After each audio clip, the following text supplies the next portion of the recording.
Hi, I'm Todd Goodwin. Now, in my practice as a hypnotist, I frequently see a very interesting and very common phenomenon with a lot of my clients, and that is they set a goal, but they haven't been able to achieve it. And we've all experienced it. I have many times in my life, I'm sure you have, where you set a goal, whether it's related to a relationship, money, career, or health, and for some reason or another, even though the goal seems to make sense and it's very logical, it's like a part of us gets in the way. And that's because in order to be successful at something, we need to have congruency. In order to achieve a goal relatively easily, relatively in a short amount of time, we need to have a sense of true single-mindedness. And when this doesn't happen, it's because we have an internal conflict between our logical conscious mind and our emotional subconscious. The subconscious usually wins. And so if that part has some vested interest in keeping you stuck and preventing you from achieving that goal, then you're probably going to struggle and you may end up giving up before you get there. So today I want to tell you about the 4 challenges or obstacles that you may encounter that will absolutely get in the way of achieving that goal. Once these 4 things are dealt with effectively and resolved, then your path is clear and you'll be more able to achieve that goal easily and naturally without a lot of willpower and effort. The first thing is low self-worth. And just put simply, this means how you value yourself. It's related to self-esteem, which is whether you like yourself or not. And if your self-worth is low, or is lower than what would be required for that goal, you'll find a way to sabotage. A common example would be someone in a relationship that is a fairly unhealthy relationship or relationship pattern they've been in. And they might hear their friends say, you know, you can do so much better than that guy. Don't you know you deserve to be with someone who loves you? I see this a lot with a lot of my clients, especially women, when they have trouble leaving a man who clearly is not respecting or honoring them, and they feel stuck. And one of the challenges is if they don't feel that they deserve to be with someone who treats them with respect or loves them. Now, obviously, rationally, they may fully understand this, but emotionally, based on childhood programming or past relationship experience, that individual may not truly at their core believe that they deserve something better. So if your self-worth is lower than is necessary for that goal, you will not be achieving that goal. Number 2 is self-efficacy. And this simply means that you believe you have the ability to create or effect change in your life. If you have self-efficacy, it means you believe it's possible. If you lack self-efficacy, you may believe you deserve to have it, but you don't believe it's going to happen for you. A common example here is with money. You may believe you deserve to be a millionaire or you deserve to be financially independent.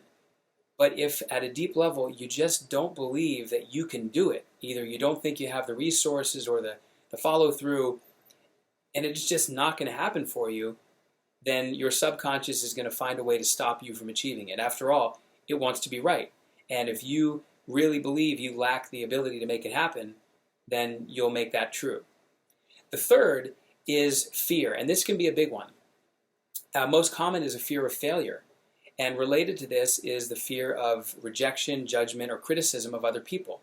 So if you fear trying and failing, and you have those what ifs in your mind, what if it doesn't work, what if I'm not able to make it happen, what if I run out of opportunities after this opportunity fails, that fear is going to preoccupy your mind, and then that will often get in the way of achieving that goal.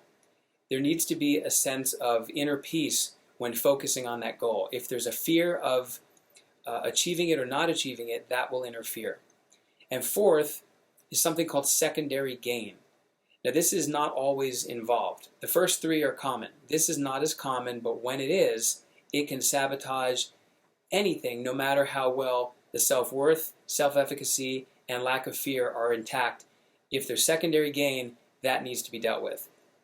And put very simply, because it can be a complex concept and take a lot of explanation, Secondary gain is when the solution presents new problems that may be greater than the current problem.